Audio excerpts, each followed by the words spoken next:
Hello everyone, and welcome back to Scary Interesting and to another edition of Cave Exploring Gone Wrong. In this video, we're going to go over two disturbing cave diving incidents that feature everything that make cave diving terrifying. The passages are long, winding corridors, the restrictions are claustrophobia inducing, and the panic of the people in the stories is all too real. As always, viewer discretion is advised.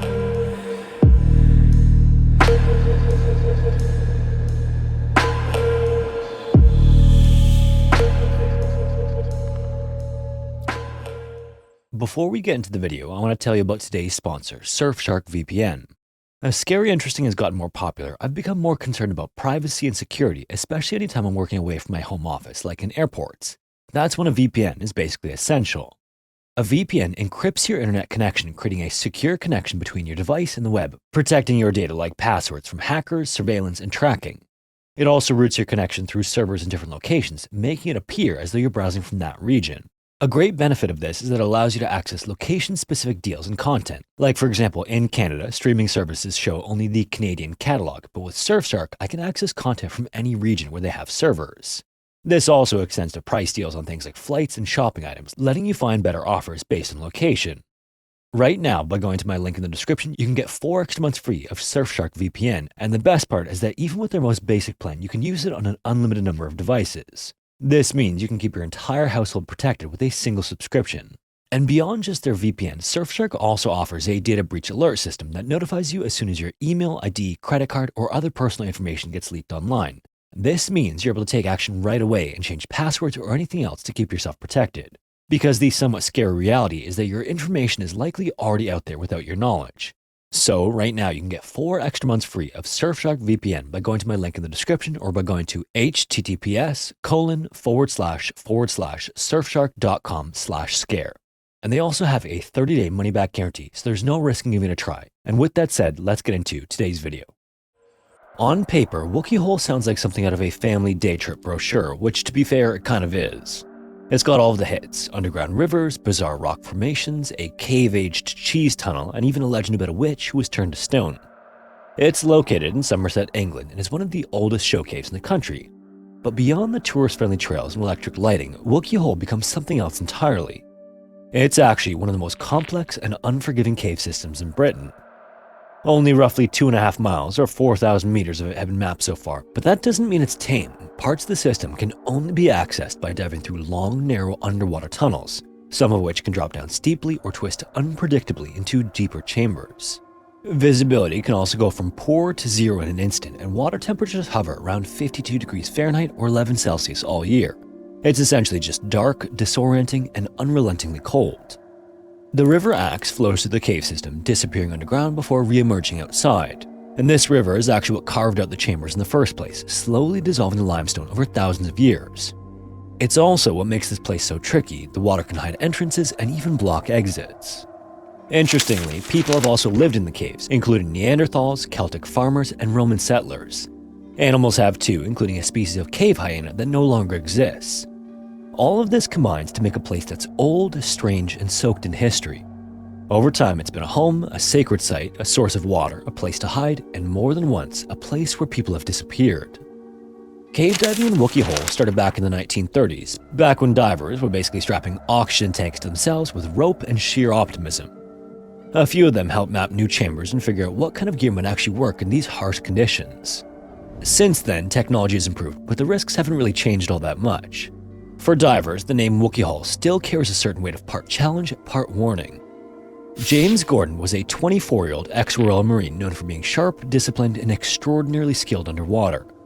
He'd racked up more than 500 hours of dive time, which in the 1940s was no small feat. In open water, he was practically untouchable. At this point in his life, James didn't have much cave diving experience. In fact, his entire record consisted of just one previous cave dive in a different system altogether.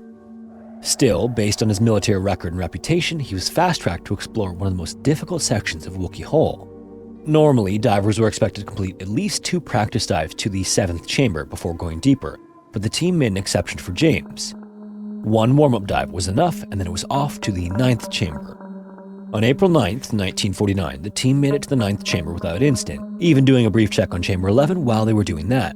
And so far, everything was going well. On the way back, though, the team decided to split into two groups. Two of the divers took the shorter, more direct route to Chamber 3.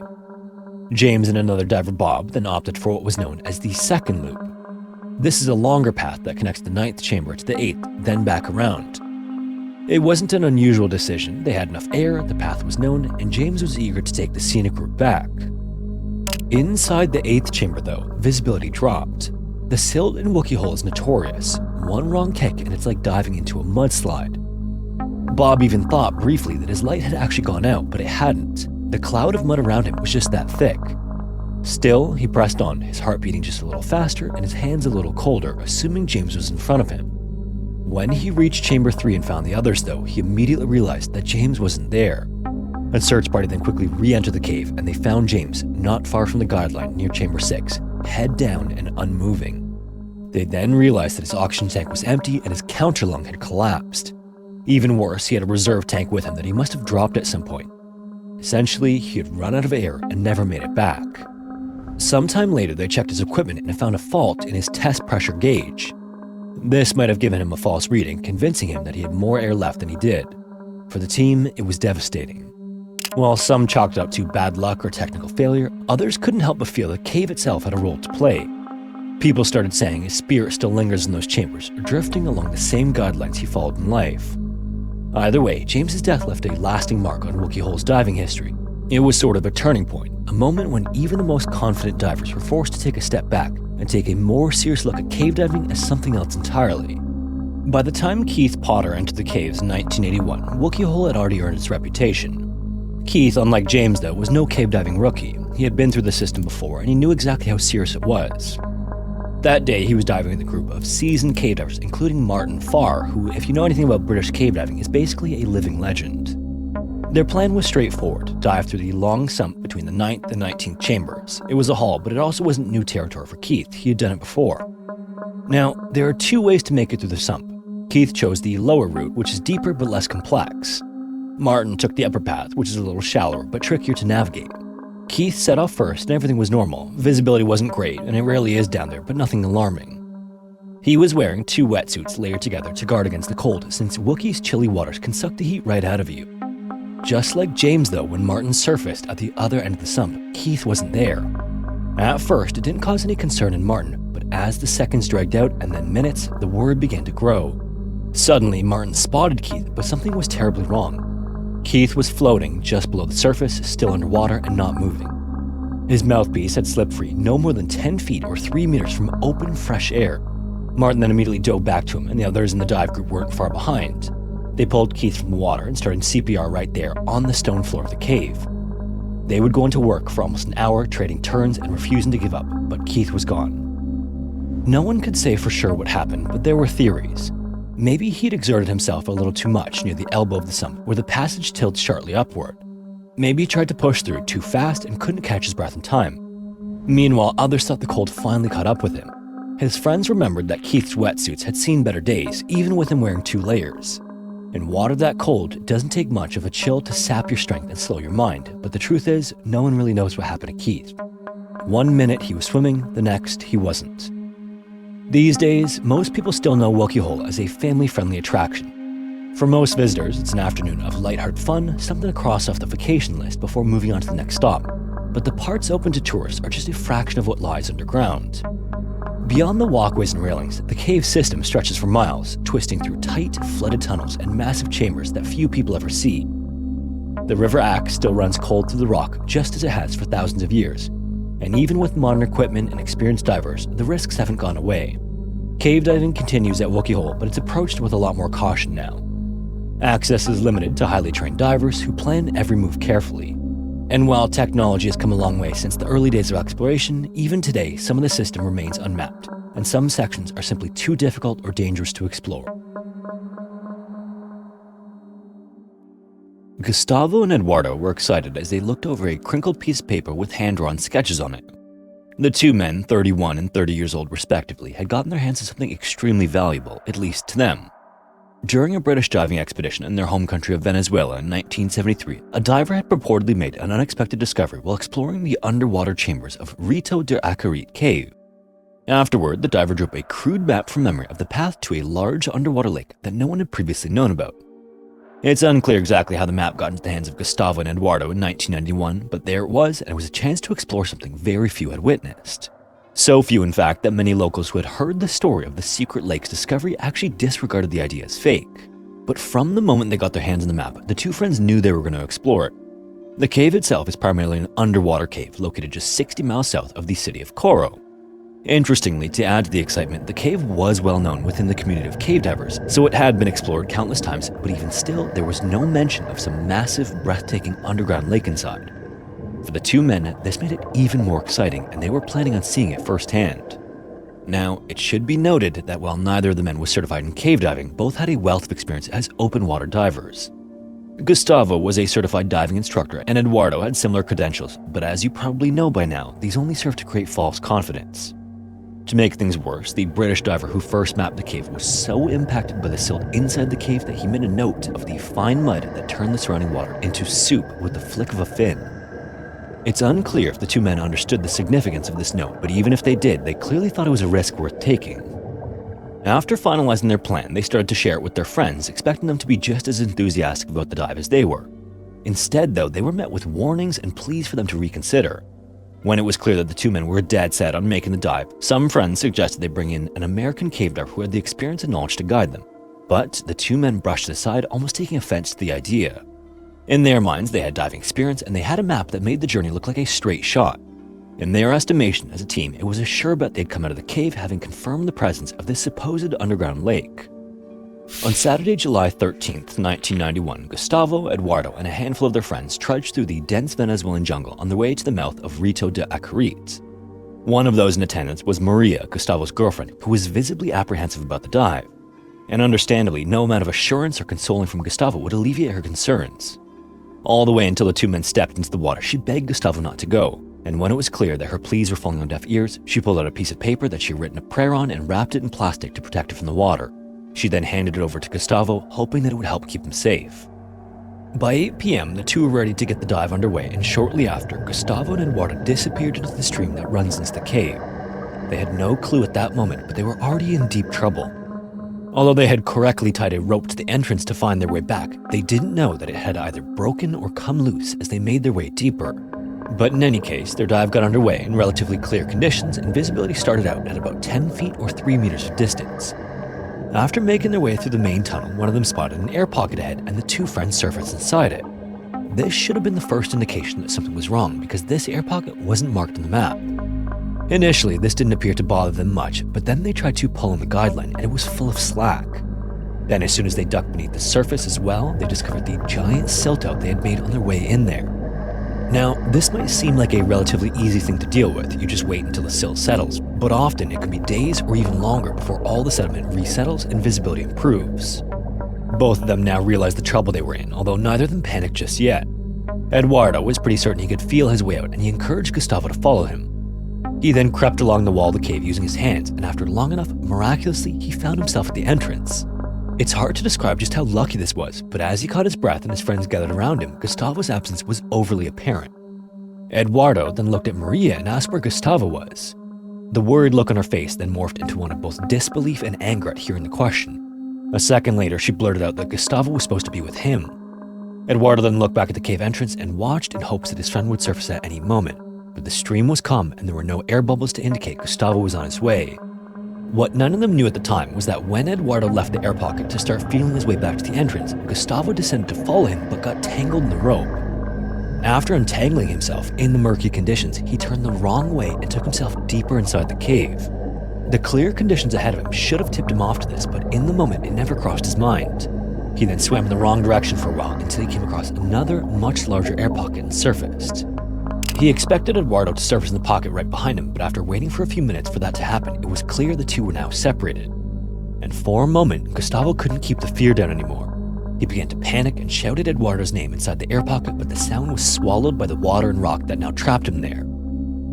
After a few more moments of this, after his thoughts raced about what to do, Gustavo got a hold of himself and returned to a calmer state where he could think things out more clearly.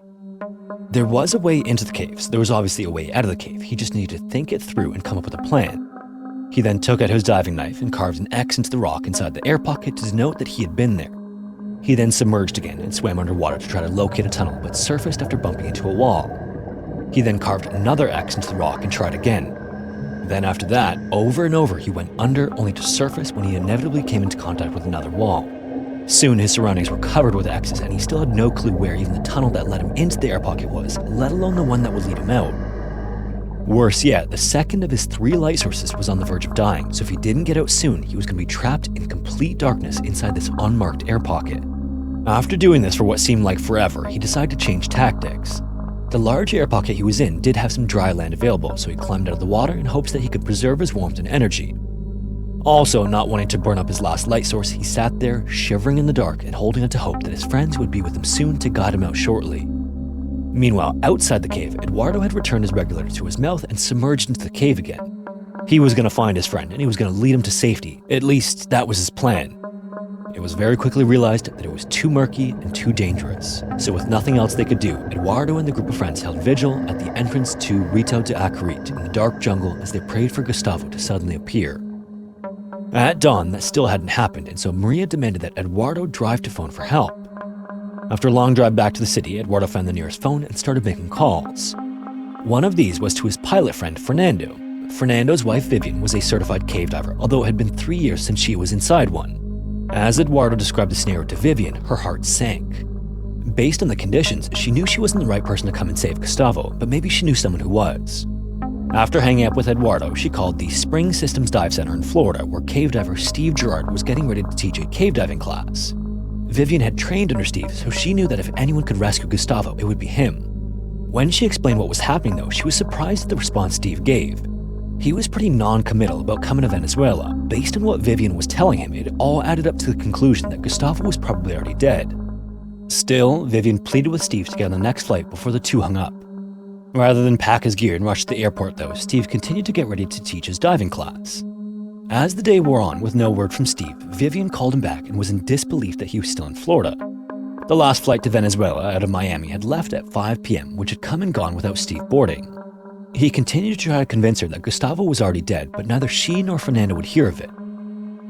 That's when Fernando struck a deal. If he could get Gustavo's parents to pay the $10,000 for Fernando to fly to Miami, he'd pick up Steve and fellow diver John Orlowski himself and fly them into Coro. At this, Steve agreed, and by 10 p.m. both he and John were on their way to Venezuela.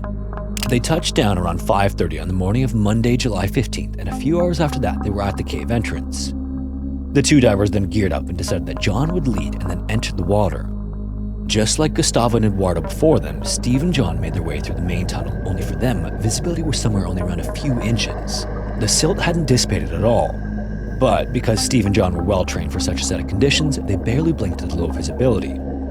A few minutes after starting the dive, the two surfaced in the exact same first air pocket that Gustavo and Eduardo found. Steve then pulled his regulator from his mouth and expressed disbelief and annoyance that anyone could have decided to make this kind of dive. Conditions were so bad that Gustavo's body could be right next to them and they'd never know it. But either way, after a few more moments in the air pocket, the two descended one at a time and John continued to lead the way deeper inside the cave. Further down the main tunnel, with a little bit of distance between the two of them, Steve thought he could barely make out John flashing his light at him. Finally, Steve thought they found Gustavo's body. Steve then surfaced in a second air pocket and immediately saw John standing there, and then just beyond John was another human stumbling toward them through about 2 feet of water. Steve couldn't believe it. Gustavo was alive after all. Gustavo then rushed to John and threw his arms around him before doing the same to Steve. After an initial assessment by Steve, who was still dumbfounded by finding Gustavo alive, he knew the first order of business was to get something for Gustavo to drink. All in all, he was in great shape for his predicament, but dehydration was setting in, and getting him out of the cave alive would be difficult if they didn't get some water into him first. Steve then tied off his reel so that the rope would lead him right back to the air pocket, and he started to make his way back toward the entrance of the cave while John stayed with Gustavo. As soon as he surfaced outside the cave, Steve shouted to the crowd that Gustavo was alive. In unison, everyone burst out into cheers and hugs, and while that was going on, Steve grabbed a little bottle of glucose water and headed back into the cave toward the air pocket. When he arrived back inside the chamber, he handed the bottle to Gustavo, who drank it all down. He would need more liquids, but at least his body now had something to work with that would last until they got out of the cave. They then discussed a game plan for their exit and determined that John would again lead the way and Gustavo would breathe out of John's spare regulator. Steve would then bring up the rear and hold onto Gustavo's leg to make sure that he didn't take a wrong turn somewhere. Thankfully, everything went according to plan, and soon Gustavo was sobbing in the arms of his loved ones after nearly 40 hours trapped inside the cave. By that point, the fog had lifted from the jungle and a helicopter was on its way to pick Gustavo up and transport him for medical attention, but he wouldn't need much. With the exception of a moderate degree of dehydration, he was fine, physically at least. In the weeks following his rescue, the psychological impact of his ordeal began to take a heavy toll on him. He reportedly struggled to sleep, and when he could, he almost always woke up in the middle of the night, believing he was back inside the cave. As of this recording, there has never been any confirmation that an underground lake exists within Rito de Acarit. If you made it this far, thanks so much for watching. If you have a story suggestion, feel free to submit it to the forum found in the description. Also, if you want to support the channel, consider joining the Patreon or becoming a channel member here on YouTube. Anyways, thanks again, and hopefully I will see you in the next one.